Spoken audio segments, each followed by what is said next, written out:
the amount of money that you are taking to counties. You have not talked about transfers for the education sector and so on. Where are you going to get that money to provide that kind of service? You're just lying to those people because you are telling them things they want to hear. And because they won't ask you questions, you just get along with it. You know, when you keep saying there's deep state, who is that? And the people who are using that phrase and complaining are members of the National Security Council. They hold public offices. They tell you they are powerful people. So who is that? Not this facade and stories that are being coined and being bandied around, just so that people create excuses and they camouflage around things that don't exist to survive, or create excuses and pathways of lying and carrying the public along with them. I want to ask you as church ministers, I am your son, and as a public servant, we have a country to serve. Let us not be victims of some of these lies that you keep hearing around, but things that just don't make sense even to a fool. How will you tell people? Yeah. How will you stand up? I'm asking you. How, Bishop, how will you stand up in public and tell me, who is that? And then you don't even have the courage enough to take a decision and say, okay, because I don't agree with the Attorney General and all these people, me, I'm not going to be party to you. In the morning, you speak like government. In the afternoon, you speak like opposition. You see, the question, let's be honest. You see, the total annihilation of common sense and betrayal of common sense in the political practice in this country is shocking. When you tell people about there being who is that? What is that deep state freedom we have in a country where the president is insulted liberally by everybody, by opposition politicians? How will you tell they exist? Where is it?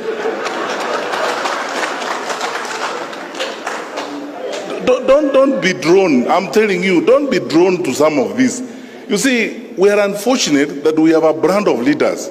I told you earlier that the narrative we need to be discussing about the future of our country is how we handle corruption and how we create an integrity system of managing our country so that the resources God has given us can benefit our children and our children's children.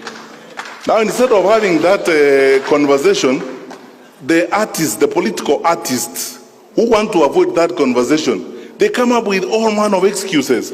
Oh, there are people who hate me called deep state, and you sit with them daily.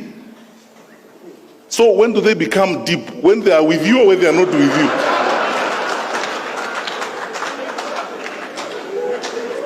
So, look,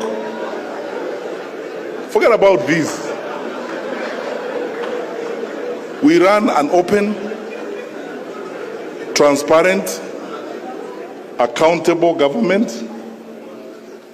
Our president, my boss, is probably one of the most liberal and open-minded heads of state on this continent. We are a responsive government. I am not aware. Tell me what you want to know about this government and where you want to go, I take you there. Do you want to go and sit in MC3 in Mutiambai's office and watch the patrol thing? And so on. When you ask questions, we will answer. But you see, to create campaign jargon, you know, this story of you must look for a way of creating some level of sympathy so that people can sympathize with you, that you are an underdog. So you create some phantom, some fictitious devils that are existent somewhere that are against you. And these devils are not described. So you use some communist type language and call them deep state. And say, you know, these people, they may be having the state, but we have God. God is for all of us. You can't have God yourself. So, Bishop, forget about this thing, my brother. Let's just go forward and build our country. That doesn't exist. Secondly, and that's why I say thank you for asking me this question, because I never get this opportunity to respond to these things. So I tell you what I think. I mean, if I wasn't before religious leaders, I would have even used a stronger language. Because this is the petty empty. It's empty. There's nothing. It's hollow. People are just loitering around saying things that don't exist. Let them deal with issues. You know, I keep telling people, these elections are like an interview. You leaders have conducted interviews before, haven't you? So when I come before you, you tell me, Fred, good, you want this job? Yes.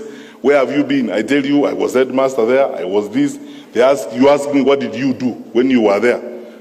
How did you handle the students? What did happen? And so on. People are running around here who have held public responsibilities. They are not accounting for what they did when they were holding those public responsibilities. You are the religious leaders. The story of talents in the New Testament. What did you do with the ones I gave you first before you come for more? Now, yeah. Now they are lying. Yeah. They are moving around and saying, oh, you know me. As you know, please sympathize with me. There is a certain dark group of people called Deep State who hate me. They don't like me. They don't want me to be a leader. They plot evil against me. You drive public money in that state. You eat food bought by that public state that you are condemning. You live in a house of that state. When does it become deep and deeper than you?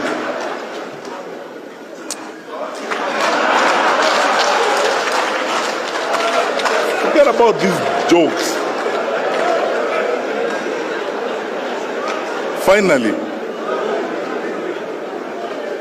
you asked me, so I'm just responding to Anne's question. You asked me, how are we okay if the president is involved? You know, sometimes I don't know whether to laugh or cry. Where do we live? We have to choose what we want. Ni kwamba tutumikia hawa wananchi na serikali inakuwepo kwa sababu ya kutoa huduma kwa wananchi. Hakuna haja ya kuwa na serikali kama serikali haikuhudumii wewe mwenyewe.